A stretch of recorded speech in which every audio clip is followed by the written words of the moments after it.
तुम्हारा ध्यान करना तो ऐसा है, एक दिन प्रयास करते हो, फिर 10 दिन आराम करते हो, फिर 8-10 दिन बाद जोश चढ़ता है और फिर एक दिन प्रयास करते हो, फिर 10 दिन फिर से आराम करना शुरू कर देते हो। ऐसा है तुम्हारा ध्यान। एक लाइन खींचते हो, फिर मिटा देते हो, फिर खींचते हो, फिर मिटा देते हो। एक बार पौधे को पानी देते हो और फिर हफ्ते भर कोई फिक्र नहीं। और जब तक दोबारा से जल देने का मन आता है तब तक वृक्ष कुम्हला जाते हैं, सूख जाते हैं। फिर सूखे वृक्ष, फिर थोड़ी सी साज संवार दिए, फिर जल दे दिया और फिर भूल गए। लोग कहते हैं कि ध्यान में बड़ा आनंद आ रहा था लेकिन टूट गया। ये समझ से बाहर की बात है कि जब आनंद आ रहा था तो फिर टूट ही क्यों गया। लेकिन वो कहते ठीक हैं कि आनंद आ रहा था, किंतु सत्य ये है कि तुम्हारी चेष्टा आनंद प्राप्त करने के लिए भी सतत नहीं होती, लगातार नहीं होती। मन हजार तरीके के बहाने बता देता है, आज सो लें, कल कर लेंगे, आज सो जाओ।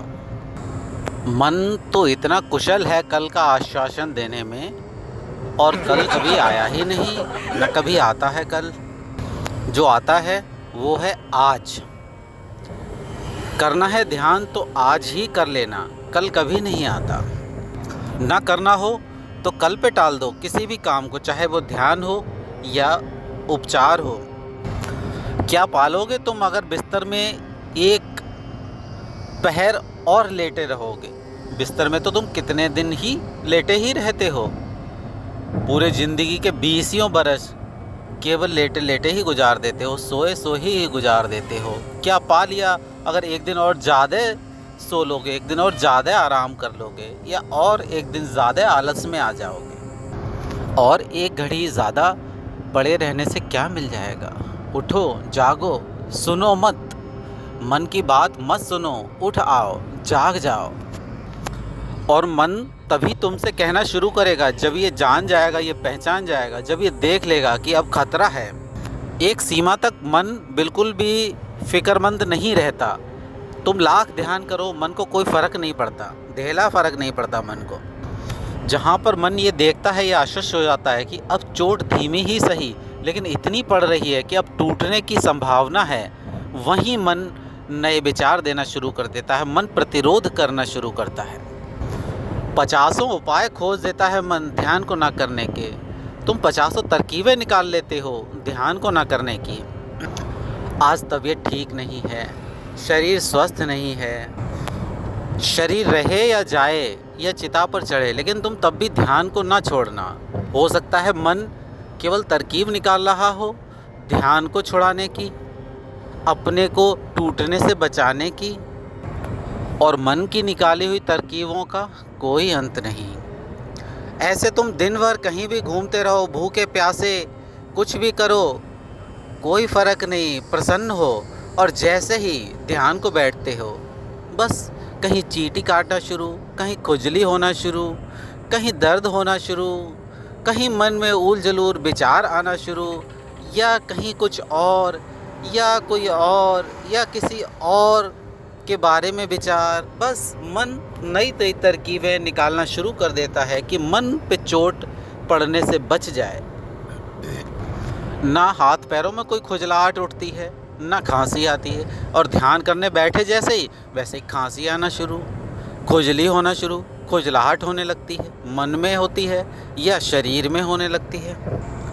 हैरान कर देने वाली बात है कि 24 घंटे तो ये व्यक्ति ठीक था, और जैसे ही ध्यान करने बैठता है वैसे ही चींटियाँ चढ़ने लग जाती हैं, वैसे ही सुन्न होना शुरू हो जाता है, वैसे ही खुजली होना शुरू हो जाती है, वैसे ही इसको दर्द शुरू हो जाता है, पैर में खुजलाहट आ गई, कमर दुखने लगी, या गर्दन दुखने लगी, या यहाँ ये होने लगा, वहाँ वो होने लगा। सैकड़ों तरीके के नए नए बहाने।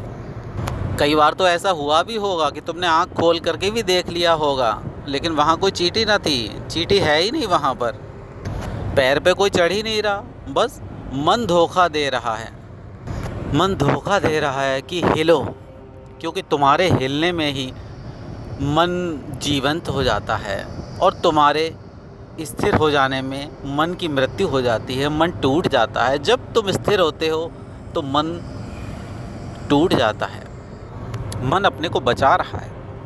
और तुम यही सोच लो, हर्जा क्या है, अगर चींटी चढ़ भी गई पैर पर तो क्या हर्जा करेगी, वो काट ही लेगी, तो क्या बिगड़ जाएगा तुम्हारा। सोचा ही नहीं कभी तुमने कि तुम्हारा दांव पर आखिर क्या लगा है। काट ही लेगी चींटी तो क्या बिगड़ जाएगा। लेकिन तुम ध्यान खोने को राजी हो, चींटी काटने को राजी नहीं। महत्वपूर्ण तो चींटी काटना है, ध्यान नहीं। तुम्हारे लिए तुम जागने के लिए इतनी सी भी कीमत ना चुकाओगे। काट रही है तो काटने दो चींटी। अगर जरा सा दर्द हो रहा है कमर में तो होने दो, जागने के लिए ये कीमत तो बहुत तुच्छ है। इतनी भी कीमत चुका ना पाए तो कभी भी जाग ना पाओगे, सोते ही रहोगे। कमर का ही दर्द है, पैर का ही दर्द है, या गर्दन का ही दर्द है, कोई बहुत खजाना तो दांव पर नहीं लग गया तुम्हारा। ध्यान के बाद विश्राम कर लेना, थोड़ा सा चला जाएगा कमर दर्द। लेकिन अगर गर्दन में दर्द है या कमर में दर्द है तो तुम ध्यान और परमात्मा सब कुछ भूल जाते हो, और तत्क्षण ही कमर का दर्द ही सब कुछ हो जाता है तुम्हारे लिए। ध्यान तो भूल ही जाते हो, परमात्मा को तो याद भी नहीं करते। मन तुम्हें अटका रहा है, बहला रहा है, मन तुम्हें कह रहा है कि तुम शरीर से चिपके रहो। हजारों उत्पात कर रहा है मन, मत सुनो, कह दो मन से ये शरीर नश्वर है, और अगर चींटी काटेगी तो भी ये वही रहेगा, और चींटी नहीं काटेगी तो भी वही रहेगा। लेकिन मैं अपने मुक्त होने की उस विधि को, उस ध्यान को मैं नहीं छोड़ रहा। आनंद की उस महिमा को मैं नहीं छोड़ता। चींटी काटे तो भी मुझे ध्यान करना है, चींटी ना काटे तब भी ध्यान करना है। मन से कह दो कि तू बकवास बंद कर, अपने मन से बातचीत करना शुरू करें। उससे कह दो अपने मन से कि जो हमने फैसला लिया है वो हम करेंगे, और तू बीच बीच में आकर के हजार बहाने मत बना। और तुम चकित हो जाओगे, अगर तुम बलपूर्वक बात करना सीख गए और तुमने बलपूर्वक बात की तो वो बीच में आना बंद हो जाएगा। गुलाम तो गुलाम ही है आखिर। तुम्हें बातचीत करना आना चाहिए और सीखना चाहिए मन से बात करना। बस एक मुंह लगा गुलाम है, बार बार सलाह देता रहता है। अगर तुम बलपूर्वक कह देते हो कि चुप हो जाओ तो चुप हो जाएगा। और धीरे धीरे, डरे डरे मत कहना कि हमें मालूम तो है कि तुम कहने से चुप हो जाओगे, तो नहीं चुप होगा। जब तक बलपूर्वक ना कहोगे तब तक मन चुप नहीं बैठेगा। मन से कहते ही वो तत्क्षण चुप हो जाता है। मन तुम्हारा गुलाम है, मालिक हो तुम, और तुम अपनी मालिकियत की घोषणा कर दो। ये कोई मन का दमन नहीं कहलाता, ये सिर्फ मालिकियत की घोषणा है। मन को सिर्फ ये कह दो कि मैं निर्णायक हूँ, विचार जो भी आएगा, जो कुछ भी कहेगा, उसका निर्णय मैं करूँगा। तेरा तो काम है मेरे निर्णय में मेरा साथ देना, और तुम देखोगे जल्द ही कि मन हट जाएगा बीच से। जैसे ही मन बीच से हटता है, शरीर में होने वाले उत्पात बंद हो जाते हैं, और जागरण की मध्यम मध्यम प्रकाश ज्योति प्रारंभ हो जाती है, प्रज्वलित हो जाती है। जागरण शुरू हो जाता है, जागने की यात्रा प्रारंभ हो जाती है। जैसे किसी मरुस्थल में देर तक भटकने के बाद पानी का झरना मिल जाए, या गहन अमावस्या की रात के बाद सुबह की लालिमा, सूर्य की पहली किरण दिखाई देना शुरू हो जाए, ऐसा ही जागरण प्रारंभ हो जाता है। जैसे कई हजारों हजार वर्ष धूप में चलने के बाद, कई जन्मों के धूप में चलने के बाद एक घने वृक्ष की छाया मिल जाए, ठीक इसी तरह से जागरण है ये। जैसे प्यासे को पानी मिल जाए और भूखे को भोजन मिल जाए, ऐसा ही शीतल जागरण। ऐसे ही आत्मा की प्यास के लिए वो जल एक स्रोत के समान है। ऐसे ही जल स्रोत की तुम्हें थोड़ी सी भी अगर समझ आ जाए तो तुम पाओगे, तुम चाहे बाहर से भिखारी जैसे हो लेकिन तुम अंदर से एक सम्राट हो, सम्राट की तरह हो, बिल्कुल सम्राट।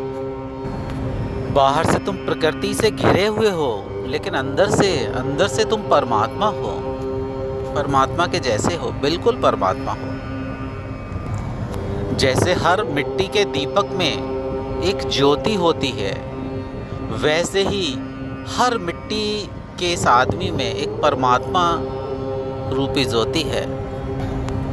लेकिन तुम इतने व्यस्त हो मिट्टी के दिए में, इतने उलझे हो मिट्टी के दिए में कि तुम्हें कभी याद ही नहीं आता कि उसमें ज्योति भी होती है। यहाँ पर जो मिट्टी का दिया है वो ज्योति को संभालने में है, लेकिन यहाँ उल्टा है, तो मिट्टी को संभालने के चक्कर में ज्योति को ही भूल गए हो। तो इसलिए जागो जागो जागो, इसलिए स्मरण करो ज्योति का, और 24 घंटे चाहे जो भी काम करो, बस एक काम भीतर जागृत रखो कि जो भी करेंगे वो जाग कर करेंगे। कार चला रहे हो रास्ते पर, जाग कर चलाओ और तुम फ़र्क अनुभव करोगे कि पहले जब तुम कार चलाते थे तब और अब जाग कर के कार चलाने में क्या अंतर है। भोजन कर रहे हो, जाग कर करो, तुरंत ही तुम पाओगे।